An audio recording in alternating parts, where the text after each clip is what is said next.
Hello, I'm Justin Pedersen, and it's obvious that I already need help with this because I am saying a lot, I am doing a lot of takes, and it's hard for me to put together what I want to say. So I'm really glad that I'm actually in this course because with my job as a network coordinator of Casper College, I do some presenting. A lot of it's technical, and I can get through that pretty good. And in fact, this whole first part was to segue myself so that way I didn't say and go on and on and on. I have some notes down here, and I feel like I'm looking at those a lot.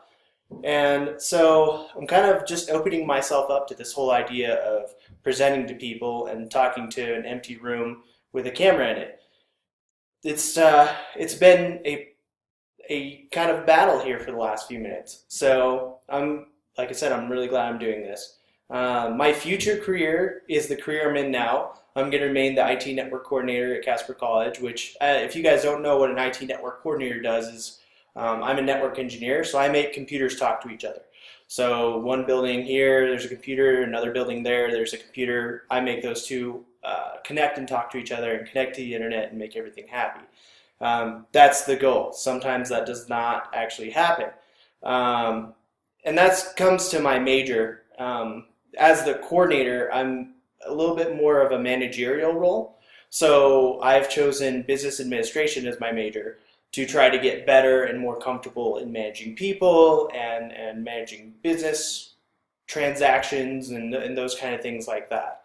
So that's why I'm going that way. I have currently 2 Cisco certifications, a CCNA, which is a Cisco certified network engineer, associate, sorry, not an engineer, but and then a CCNP, which is the professional level certification of that. Those are fairly hard to get, so I've been able to actually climb my career ladder already, and now I'm just kind of coming back through and getting a degree so that way I don't have anything lacking on my resume or anything to where if I wanted to climb in Casper College, that would be just fine to do.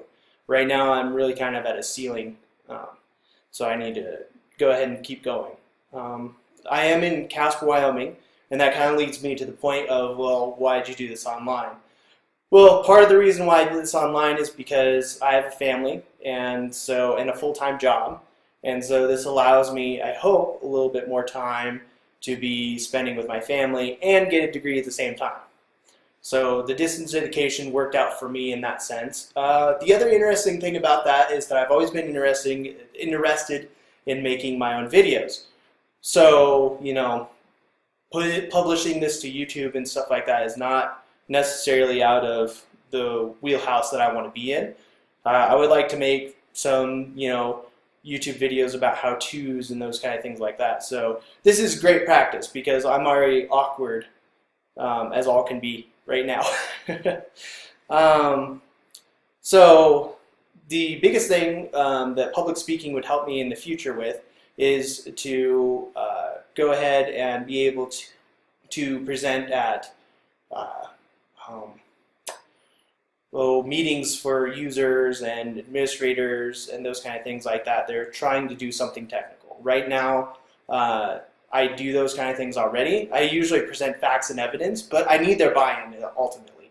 Gone are the days where network engineers sit in a network closet and they type and type and type, or in a cubicle or anything like that. We're actually really at the forefront of business practices. So anything that needs to be done, like, hey, we need this new application up and running. Well, you need your network set up for that to be able to run. The other thing that's really in the forefront of people's mind right now is security. So cybersecurity, it is in the forefront of everyone's mind, and networking is the base layer of that. So you don't get very much cybersecurity by just hardening your servers or doing those kind of things like that. You get a lot more bang for your buck by implementing like hardware firewalls or going ahead and isolating things off the network and those kind of things like that. So I think public speaking will ultimately help me get buy-in from administrators. If I can present my thoughts collectively and to where they can understand it. That's a whole nother aspect of it. I need to be able to communicate what I do thoroughly to them, but on their level. So I cannot speak a bunch of technical jargon and them understand it. I need to be able to speak with clarity and a voice that they can understand and trust. If I sit there and ramble on about things, people most of the time will glaze over and get lost. So it prevents me from actually getting things implemented and buy-in. Because if I don't have that buy-in at the end of the day, I cannot implement anything. Anything that I do, they'll have a problem with. They'll have, issues that arise that would normally not arise. That's a big deal. The other thing is that I feel like I want to be a little bit more in my community and doing things. In the summertime, I do mountain biking with Fat Fish Racing, and it's kind of cool because there's a person that gets up and speaks in front of people and gives them instructions and that kind of thing like that, like, hey, go on these flags, don't go on those flags, and it would be kind of nice to be able to get comfortable with that and be able to guide people on their way to do things in the community or set up a trail day or something like that. So I don't think there's anything else. Let me know if there's any questions in the comments. Thanks.